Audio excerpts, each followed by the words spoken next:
Well, good morning to TAC and welcome to June 14th, Monday Morning Momentum.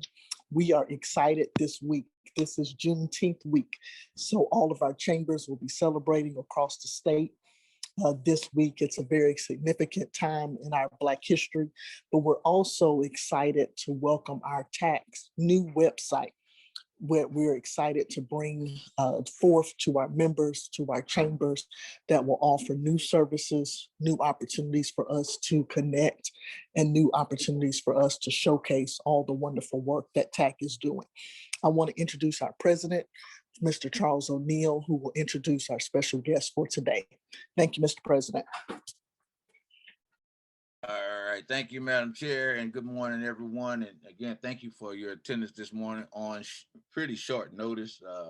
We did have some communication gaps on last week on getting this meeting notice out, but guarantee you that this meeting will be beneficial to everybody who's on the call. And as Matt noted, it is being recorded and we'll post to our website for viewing for those who were not able to join us on the call. Before we get to our program this morning, I'd like to just give a quick couple of updates.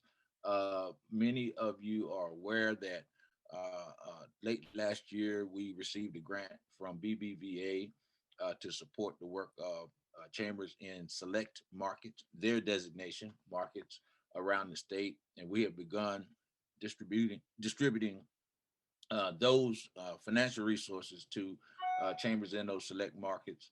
And so you'll start seeing some social media demonstration of us delivering those goods and services to those members. We will present to the Arlington Black Chamber at their event on Wednesday at Ranger Stadium. We will present Fort Worth Metropolitan Black Chamber at their annual luncheon on June the 25th. I think that's that Friday. And we were in Prairie View and in Waco last week. We'll do Dallas next week and have a couple of more markets to go after that. Also, as you know, we do I do chair the board of U.S. Black Chambers. U.S. Black Chambers has a Juneteenth event on Friday. You may have seen some social on it. I think I did post it to TAC's Facebook page. I recorded an armchair conversation, if you will, with the author of a book called On Juneteenth. Dr. Briggs is a native of Texas, from Conroe. She teaches in the law school at Harvard. This is about her seventh or eighth book, an acclaimed author. Interesting conversation. So if you do have time on Friday to do a Facebook Live with U.S. Black Chambers, I think it'll be entertaining as well. Finally, again, short notice today, about 2 o'clock Central Time. I just sent out an email notice on that. U.S. Black Chamber is hosting an update on SBA Navigator program. Because of our role and involvement USBC,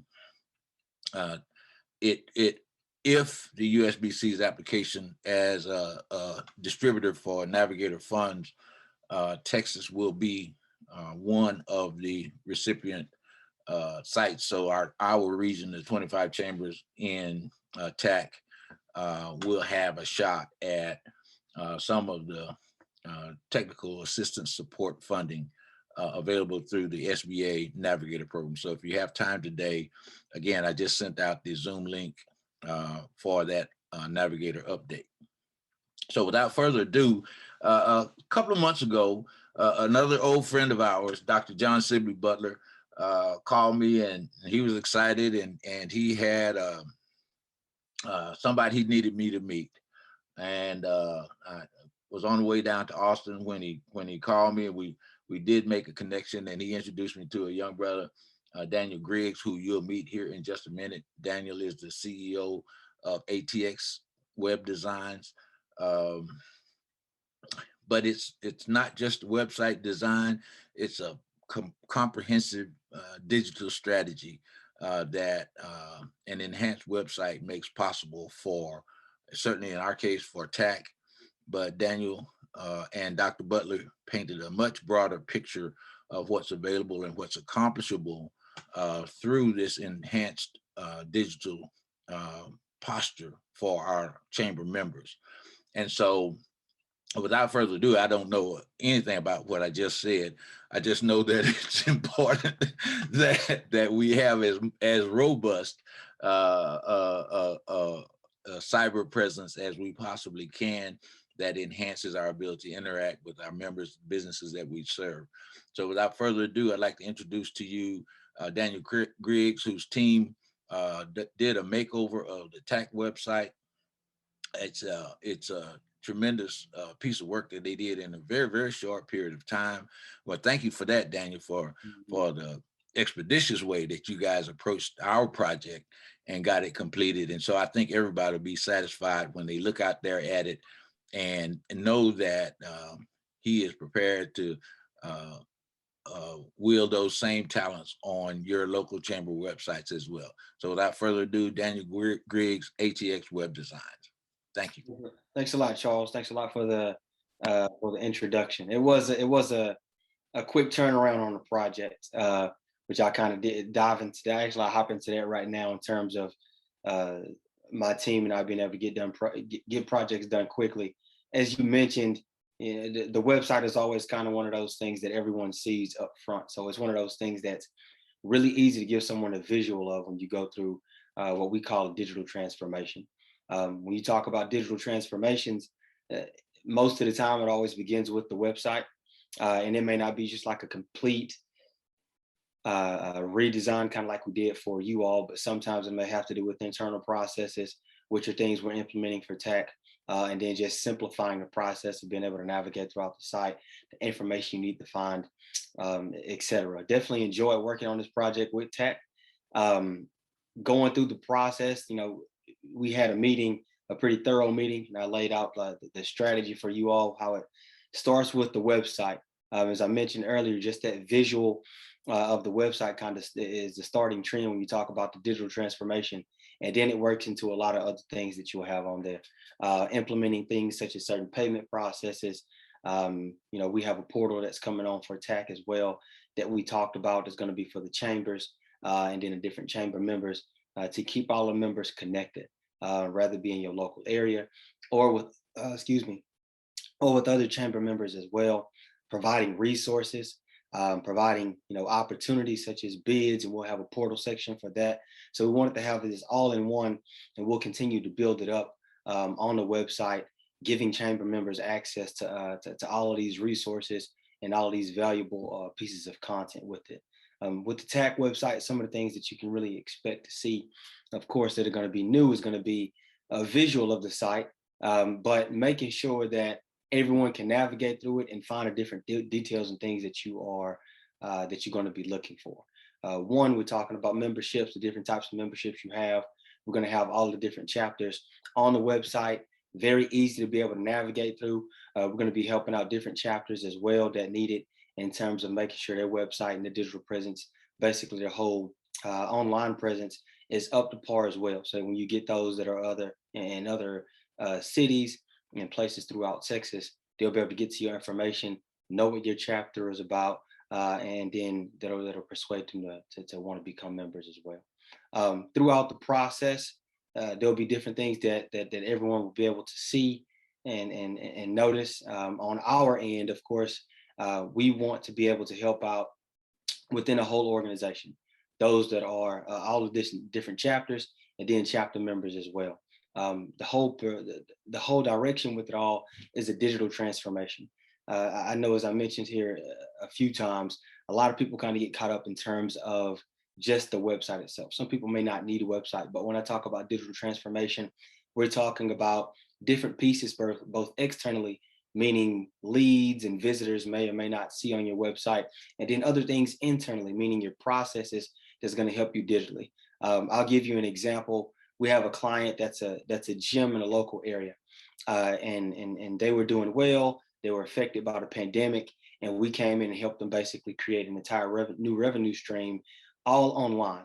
As a private gym, so they had everyone come in, and when people would come in, that's basically how they get paid from private training and things like that.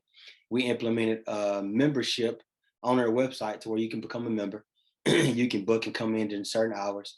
And then they were even, when people would come in and swipe their credit card, I looked and seen one day that the front desk lady she had receipts and she was typing in receipts on QuickBooks. And I'm like, you don't have these things connected online, so you can free up a lot more time of yours. So that's just an example when I talk about digital transformation.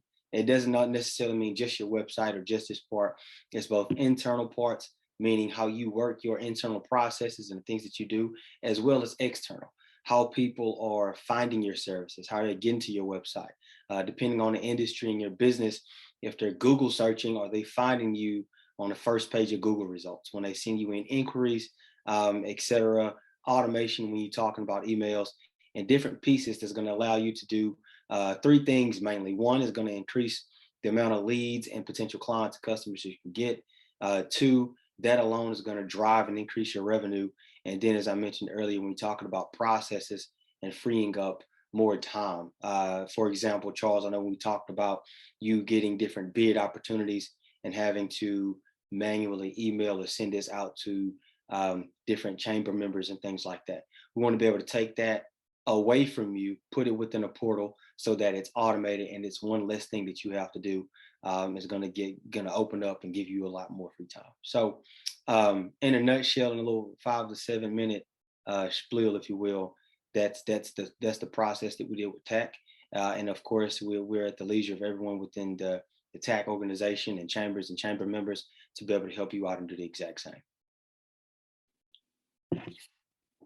Okay, thanks for that, Danny. Real quick, too, can you kind of walk through how you approach the updates to our site and some of the things that we asked for that you're able to deliver that kind of demonstrate what you just described? Yeah, most definitely. So one of the things that I'll say both specific and general is that there's the problem and there's the solution. For us, it's going to be a digital solution for it. So as I mentioned earlier with the bid thing, hey, I'm manually sending these emails out all the time. What can we do as a solution for this? How can we do that? The portal that we built is for multiple things, but that's one of the things that's going to be able to help to implement that as well. Memberships as well. When people come on and they become members, making sure that things are automated when they become members and they become a member, and making sure that you're welcome properly and from a digital, and we're going to make sure these things are automated. Advertising and really marketing the different chambers within Texas to be able to give them more visibility so that others throughout the state within those cities and those local areas know of these chambers and they can get the valuable information that they're looking for and that they need. In terms of updates, there's always things you're going to be doing to update the site, not just in terms of content or images and information, but as I mentioned, the digital transformation, the amount of resources is going to be provided and ease of use digital things that we're going to give within TAC to where, as I mentioned, chambers and other chamber members are going to be able to take full advantage of. This is going to help their businesses from we're talking about local chamber members that are business owners and entrepreneurs. This is going to be able to help those businesses throughout this digital transformation process be able to increase their revenue, get more leads, and get more sales. Hey, Daniel, quick question. Would you describe more specifically the integration between stuff at TAC or social media accounts at TAC and the website, how that is, the widgets are created to streamline that communication process?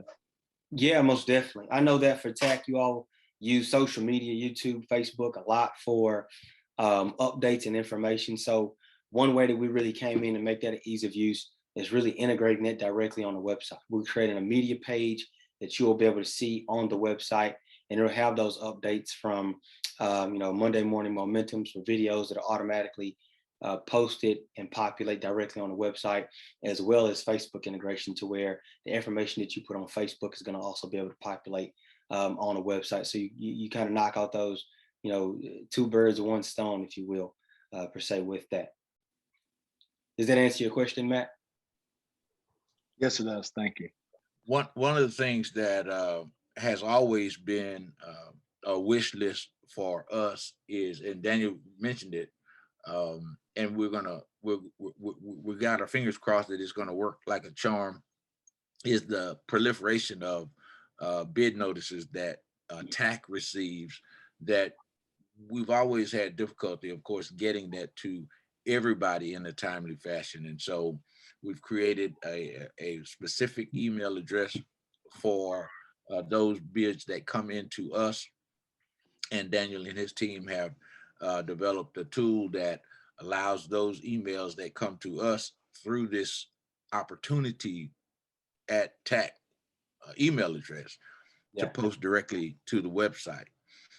That coupled with, again, direct links from TAC's website to the individual chamber websites, so that your members can access TAC's website and go directly to current bid opportunities. So kind of walk through that, if you will, Daniel, because I think that's going to be big for us. It will help us as we attempt to capture data, not only about who is using the site, but how beneficial access to those bid opportunities will be to business owners across the state. Yeah, most definitely. And that's one of the reasons when I talk about the portal that we're going to be launching out this summertime, that's one of the main things to it. Is that's one of those things to being able to provide resources, as I mentioned, free up a lot of time from you, from being able to having to manually do it, but for the members as well, being able to come to one central location and look at all of the different opportunities that are coming from the state and local opportunities that's sent out to you, and we're putting this directly on the portal. You'll be able to log in with your membership information and be able to see these different things, as well as information on that we'll be able to provide as well, such as how to apply, how to put in bids, how to put in deals for those contracts as well. So I know there's a huge thing for you all, a huge time-consuming deal as well. So we wanted to make sure we put something on there that's going to be a solution to that problem. One upcoming opportunity. In fact, I just had a conversation with a lawyer for eBay this morning. They have a I call it, for want of a better description, it's a small business effort that they launched late last year in response to the pandemic, and they have expressed a desire to forge a relationship with TAC. And so as these kinds of opportunities grow, we'll be able to again make that more widespread. It's early stage. We don't know what that conversation or where it will lead, but they called us, and so that's encouraging, number one. And to the extent that I think it kind of mirrors a similar effort that U.S. Black Chambers has launched with Amazon and Google, and so that's one that we'll be calling on you for your expertise, Daniel, as we go forward with this conversation with eBay. Most definitely, and that, as well as a lot of other companies, that's something that we're going to be implementing to be able to bring on companies such as, like, lawyers, like you mentioned, Amazon, even Apple, Enterprise, these different companies like this that will want access to be able to do business with members that are part of TAC. We're going to have a marketplace on the back of the portal to where we'll make relationships and partnerships with these companies to where they're going to provide discounts and things like that to the members. So as I mentioned from the beginning, and Charles kind of elaborated on, this portal part is going to be important from the basis of now being able to access the resources, connect with other members, as we'll have a directory on the back of it, but also just from a long-term perspective throughout this year, we're going to be continuing to build relationships with businesses such as that would like to offer their services to the database members for TAC, and they're going to offer those services, and we'll get discounted prices on different services and things like that as well. Real cool. Well, that was real good. Quick one, Daniel. We again, we're gonna get an expanded version of this. I know Matt's gonna work real closely with you on developing a one-stop shop kind of presentation, including parts of this video. So that will be available to our members. So don't get too far from your Zoom camera, Daniel. We'll be calling on you as we move forward. But thank you for taking time out this morning on a short notice. We'll again have an expanded presentation on the website and the various tools that will become available. I'd like to do a real quick around the room, if you don't mind. Any updates? I know that Dr. Graham down in Corpus has a town hall meeting tonight. I know that Carrie up in Denton, they're planning their annual blues festival for later this year. Anybody else? I see Tam is on without her camera, but I know she has her Monday morning Mocha women's series on Monday mornings as well. So anybody else that wants to jump in, and Xavier is on, Ted Sims is on. Anybody that has updates from their local chambers, please feel free to chime in before we shut down this call. Hey, Mr. O'Neill, this is Xavier from the African American Chamber of Commerce down here in San Antonio. Yes, Just want to highlight that we're having a roundtable discussion for Juneteenth on the 16th. That's Wednesday at 6:30 p.m. Similar to what we had with TAC leadership. The topic is there's freedom in business ownership. So if you can jump on that, go to our website, AfricanAmericanChamberSA.org, and RSVP, and we'll send out a link here within a day. But yeah, we're just going to be having a roundtable discussion about the freedom of business ownership and what it allows us to do in elevating the Black community and free enterprise. Okay, and post that link on our TAC website too. TAC Facebook page. Will do. Thank you. Thank you. All right, Madam Chair, you still in there? You want to close us out? Yes, thank you so much, Mr. President. And let me just say thank you to Daniel and his complete firm for doing such an awesome and amazing professional job for us. We really appreciate it. And we look forward to participating across the state. This sounds like it's going to be a busy week for our chamber, so we're excited to participate. And thank you so much, Mr. President, for all the resources that you're sharing with us from the U.S. Black Chamber also too. We pray that everyone has a wonderful day and a blessed week. And thank you again for attending.